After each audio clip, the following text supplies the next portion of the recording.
Hi students, I'm recording this video to give you a little bit of insight about what is working and what could still be improved in the white paper review drafts that have been turned in so far. On the screen right now is the assignment. I sort of have it in the middle of the second page. And what you'll see there is a reminder of what needs to happen in these assignments.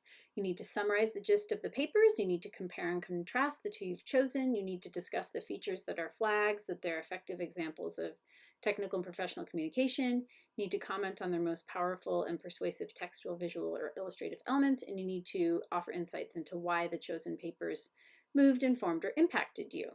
In addition to those things, from what I've read from the discussion board, it seems that it's a good idea to, in addition to comment on what are the flags that they're effective pieces of technical communication, identify the flags that make them effective white papers as a genre of technical communication. So we'll get to that in a minute. Now, every one that I saw on the discussion board was a document. I didn't see anything that was narrated PowerPoint or anything that was a video.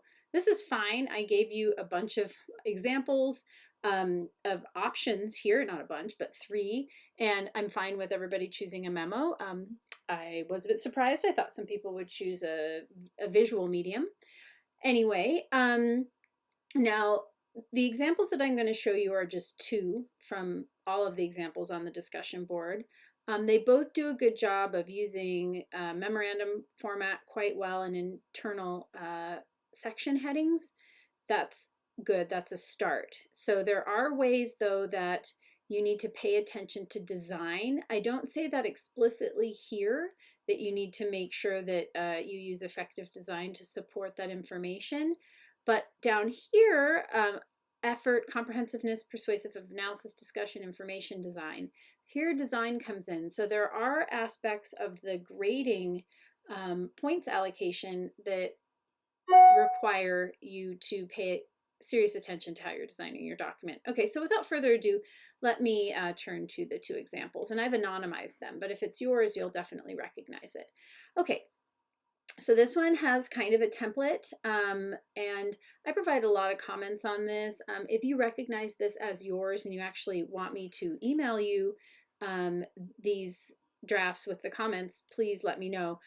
In the discussion board, I leave that to you guys to peer review each other's work and provide feedback, and then I'll do sort of a deep dive into a couple in a video like this. So anyway, in this one I start off by saying I respond to this statement. The purpose of this memo is to analyze 2 white papers around the current COVID pandemic and to say whether or not they are satisfied as a white paper. So that puts the sort of agency on these white papers as if someone is satisfying them. What you really mean to say is, are they satisfactory as white papers? And satisfactory isn't really what we're distinguishing here. That's very subjective. What we're looking at is, are they effective? Do they employ the principles of effective technical communication in the genre of the white paper? And in order to establish that, you have to state what white papers do and how they do them well. This student does say at the end of the summary that white papers are intended to address an issue, solve a problem, or make a decision, but I think that the background here needs to be better established. So there's an incomplete sentence in here, and I do think in addition to that, another look needs to be taken at the summary to sort of broaden it out a bit more. So it talks about the 2 white papers that are the examples and what white papers do in general, and what the purpose of this memo is beyond analyzing the 2. It's to examine them as examples of white papers, right? Not just their subject matter. Okay, so the analysis here, this student talks about the MITRE white paper and the Cardinal white paper. But we see here that because this uses spacing that is not tight, single-spaced spacing, it looks like the content is a bit smushed together. You see everything without distinctive white space between sections or between major section headings, and that's something that needs to be improved in the final draft. So I say here, when the author of this memo starts talking about the first example, that the opportunity exists for explaining who these organizations are. I give you some of that content in the assignment itself.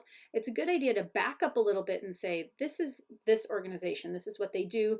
They released a white paper and here's why. This is the general objective of the white paper and here's how it does it. So this student here does a really good job by saying that one specific goal is to provide this well-written white paper to provide background on the pandemic and provide secondary sources, which provide evidence and credibility. I love that. That establishes the ethos of this organization's white paper.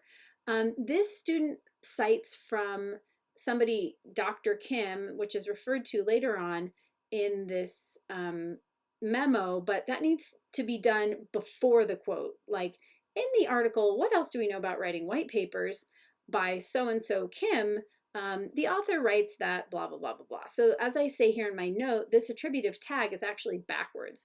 The phrasing is backwards and it should come before the quote so that it is set up a little bit better. You can see here that the spacing between words starts to get spread out, which is another sort of odd editing oversight. Then this writer moves on to the second white paper. Again, I would like the organization set up a little bit better with a smooth transition from one topic that you're discussing to the second one. So you set it up sort of in the same way. This is the organization, this is what they do, this is their white paper on this topic, and here's what they're trying to do in this white paper. Then after you do all that, you can get to a section where you talk about them both together. We saw this white paper do this well. We saw this white paper do this well. Here's how they did those things. And that's where you bring to bear your use of terminologies from our course. As I note here in the conclusion, pretty good conclusion in that you refer back to the two examples and provide a few more examples of what white papers do and really how they're examples of effective technical communication. But if a few more resounding findings might be shared here, specifically from these two examples, that would be more emotionally impactful in a conclusion and thus memorable. And that's one of the things that I ask you to do in the assignment. Offer insights into why the chosen white papers moved, informed, or impacted you. So you have to explain that there. So I'm going to move on to the second example here. This one, as you'll see, is single-spaced, has a little bit clearer chunking of text, but it also just jumps in pretty suddenly. I say we need a broader lens at the outset. Zooming right into the two articles neglects to establish the context and genre. Pointing out what is going on in our world and why reviewing two white papers plus establishing that genre is a good idea is something you should do at the outset. So zoom out a little bit before you jump into these two white papers. This opening section could be 2 paragraphs, maybe not exceedingly longer than this, but chunked up a little bit differently. Okay, so I say here at the end of this first paragraph, in all, this opening needs to better establish the purpose of this memo and forecast what's coming and establish why. Like, why are you doing this in this memo to me? Getting into details of the white papers should come later.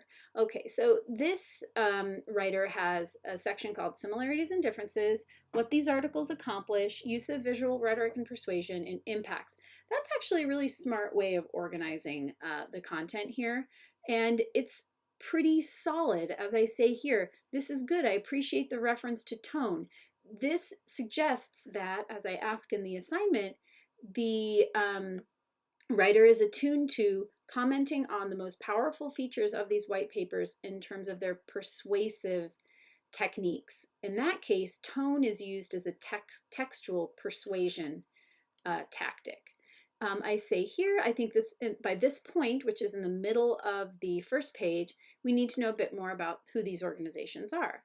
I mentioned that in the previous example, that coming right out with a definition, description of who the organizations are, why they're writing these white papers, who are their audiences, what do they do, that would really be informative to a reader of your memo about why perhaps they're writing a white paper in the first place.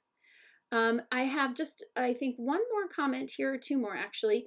Tell me about the graphics. So that's something that I mention in the assignment, is that you need to persuasively analyze and discuss not only textual features, but visual and illustrative elements. And this writer actually talks about that a bit, but I want to be able to have an image pop into my head when I hear you or read you writing about the graphics. So describe them a bit more.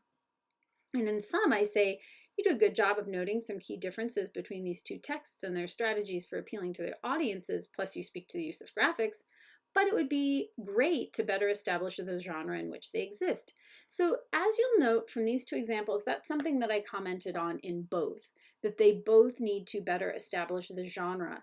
And if you can use more terminologies from our course, which is a third of the grade, that will persuade me that you've kind of looked back through our materials, used some of the terms from the course in your description of what these white papers do. So the examples that I showed you today were both quite good. And I saw a lot of good examples actually in the discussion board, but you have quite a bit of time still to further refine your memo and improve it based on some of the guidelines I've given you in this review video. So I hope it's been helpful, and good luck finishing the assignment. And please let me know if I can help in any way.